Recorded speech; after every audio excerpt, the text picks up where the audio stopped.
Hello, everybody. My name is Ryan Koki of the Seahawk Recap Show, and welcome back to the channel and another video. I hope you guys are doing well and staying safe and sound on this fine summer day. And I'm just back to give you some Seahawks news that I missed on my break. And welcome to another episode of Seahawks News off-season edition. And yeah, we got a lot to talk about. So, without rambling on it too much more in the intro, let's get into the video. But before I start, if you like these videos, please make sure you subscribe and like the video as it lets me know if I'm doing a good job with these videos or not. And if you'd like to share it with any of your friends, feel free to do so. First off, let's talk about the Michael Dixon contract on June 10th. Signed up $16.2 million over 4 years, highest paid punter in the NFL, reported initially by Morgan Gerfello. This is a great signing.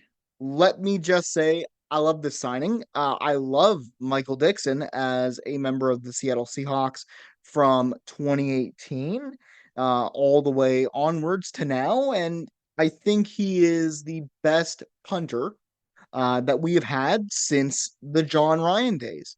And man, just the way that Michael Dixon does things for the Seahawks makes me so happy. Now, if you've known me for a while, you'll know that I say that these stats that you see on paper, these stats right here, don't always match or don't always tell the full story of a player. Well, with a punter, I always think that's a little different, right? Because what else are you going to base them off of? Yeah, you can watch the games and everything, but stats kind of tell you how a punter is doing. And that's what I'm focusing on today. There's a reason why Michael Dixon is the highest paid punter in the NFL. And I think it's this stat right here, inside the 20 stat, that you really need to pay attention to.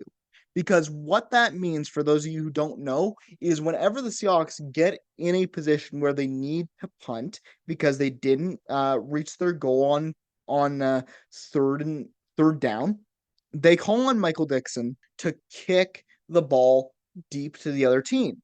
Well, Michael Dixon is so good, in fact, at doing this that the way he does coffin corner punts, where he's not allowing the other team to even use the returner to return a kick, is something that he's really good at. And inside the 20 means that he's getting the ball deep down the field, making sure that it's literally inside the 20-yard line or even deeper than that, putting the defense in a position where they can get the ball back, making their job a whole of a lot easier. And that's why I love Michael Dixon, because he's always been that kind of reliable guy. Again, 31 inside the 20 punts last year. He's put up 3,000 yards in all of his seasons with the Seahawks, and now he's signed to a 4-year deal. And this deal, because he's 29, this will take him up till he's 33, 34. And as we know with punters, longevity is a thing for them. They usually last a lot longer into their late 30s or even 40s. So I love Michael Dixon, and I'm so glad he's back on the team for another 4 years. And now we get into possibly the best news for me, and it's the reunion of Shaquille Griffin coming back to the Seahawks. I'm sorry, I'm gonna get a little hyper and a little rambly here. June 25th, this was announced.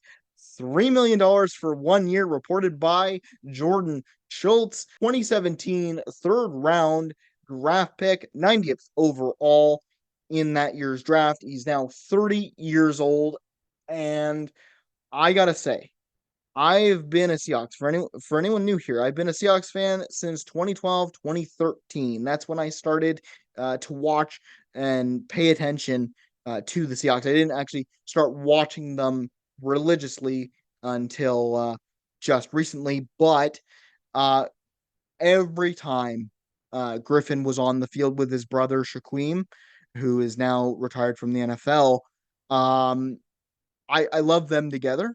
I love them as a duo. And sadly, and I think for a lot of Seahawks fans, Seahawks didn't end up keeping Shaquille Griffin, and he bounced around to a bunch of different teams: Jaguars, the Houston Texans, the Carolina Panthers, and Minnesota. Finally, and now he's back on the Seahawks. The reason why I'm so happy is because this is a no-brainer for John Schneider. This is a no-brainer for the Seahawks because not only does John Schneider know Griffin, his strengths, his weaknesses, but I think having him in a Mike McDonald style defense is going to be so fun to watch because Mike McDonald is going to set up his DBs for success, and Griffin has had some success. He's had some success in Seattle, and he's had some success recently playing all 17 games, having the 2 picks. He's had 41 total tackles last season. So he's no slouch. I don't think Griffin is a slouch. Now, do I think that Griffin is going to take the job from Josh Jobe as the third corner? No, I expect Griffin to be the fourth corner, and I expect him to teach Naeem Pritchett. I expect him to fight for a spot on this team, and I expect him to make this roster because he's a vet.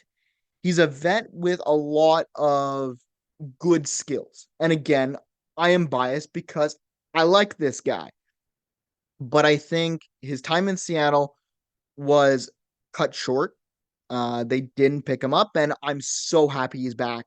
And I can't wait to see what he does on the field for the Seahawks in 2025. Again, he's 30 years old now. He's on a prove it deal. So if he doesn't work out, it'll be heartbreaking for me, but it is a prove it deal. So you can just literally keep him for 1 year or cut him, and that'll be the end of it. But I really can't wait to see what Shaquille Griffin does for the Seahawks in 2025. Next up, we get to the rookies, the exciting part. Nick Imamori's contract. July 18th, he signed his ELC on July 18th, $11.6 million fully guaranteed contract, keeping the trend of all the second round picks, or most of the second round picks getting fully guaranteed deals in 2025. And man, what can I say about Nick Imamori that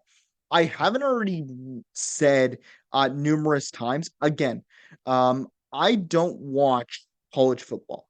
I will just be straight up.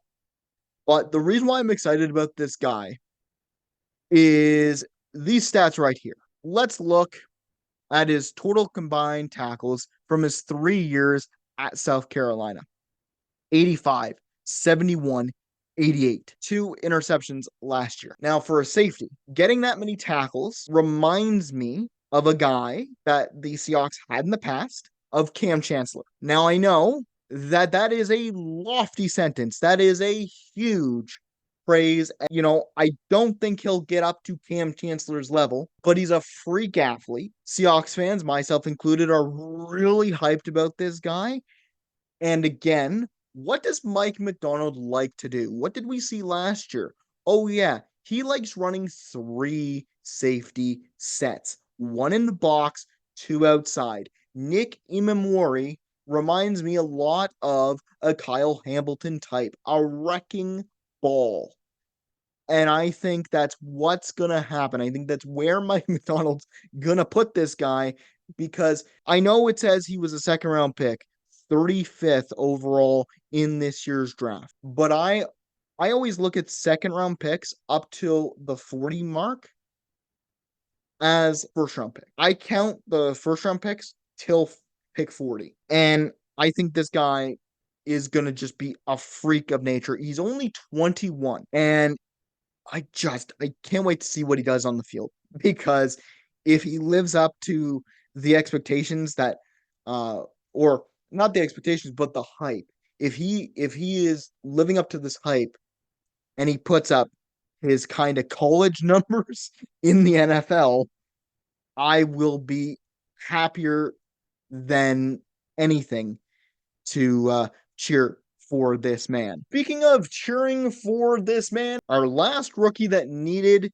to be signed, Elijah Iriro, his contract was signed on July 19th. And let's talk about his ELC.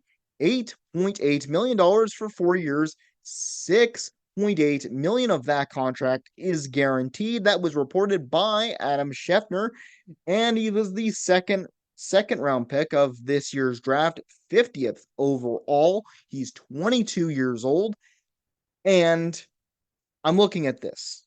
I'm looking at this and going, okay, because I don't watch college football, what can I glean from this guy? And I've been scouring comment sections.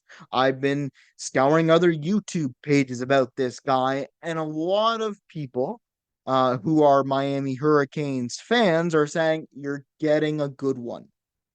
Elijah Iriro is a guy that is a pass catching tight end and is super athletic.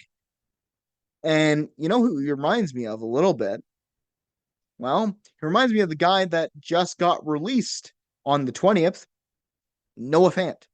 Except Elijah Iriro is, in my opinion, a better athlete. So I can't wait to see what Elijah Iriro does on the field. That means with this last signing, the Seahawks whole 2025 draft class is now signed to contracts. And now the Seahawks have a very clear tight end room. It's young, and Arrow is going to be a part of this room, and I can't wait to see what he does in the NFL. Last but not least, I gave you a hint on this one. Noah Fant released by the Seahawks July 20th, and this one sucks. This one hurts a little bit, and I can't exactly tell you why. But I really did like Noah Fant. I know a lot of people were looking at his cap hit and looking at his contract and going, he needs to be better for what he's being paid. And I do tend to be in agreement with that. And I think that's why he was released on July 20th. It saves the Seahawks $8.91 million in cap space. And it was reported by Adam Schefter. He was part of the Russell Wilson trade in 2022. And listen, Noah Fant, his time in Seattle was very interesting because he played almost every game in Seattle. He only played 14 games last season, but you look at his numbers and his numbers are down, obviously. So he wasn't very much used in Seattle. And I have a feeling that the scheme fit that Seattle wants is not compatible with a guy like Noah Fant. He's only 27, and he's now being shipped off and released, rather, for a younger tight end duo in Elijah Iriro and a second year player, AJ Barner. I wish Noah Fant all the best. I have nothing bad to say about Noah Fant because he was rather consistent. He was always the kind of guy where you're not expecting much from him. You're not expecting him to be a touchdown machine, a red zone threat, but you're expecting him to be the kind of safety blanket. And he was for Geno Smith. He did very well in that role. But now, with a new era of Seahawks football coming in, and with the newly acquired vet Eric Schubert coming in to play that third tight end role, Noah Fant was expendable. And I hate to say that, but he's going to get picked up.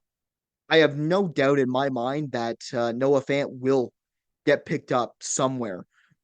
Because you give him a tight end heavy use team, you put him in a position to where people use the tight ends, he will eat.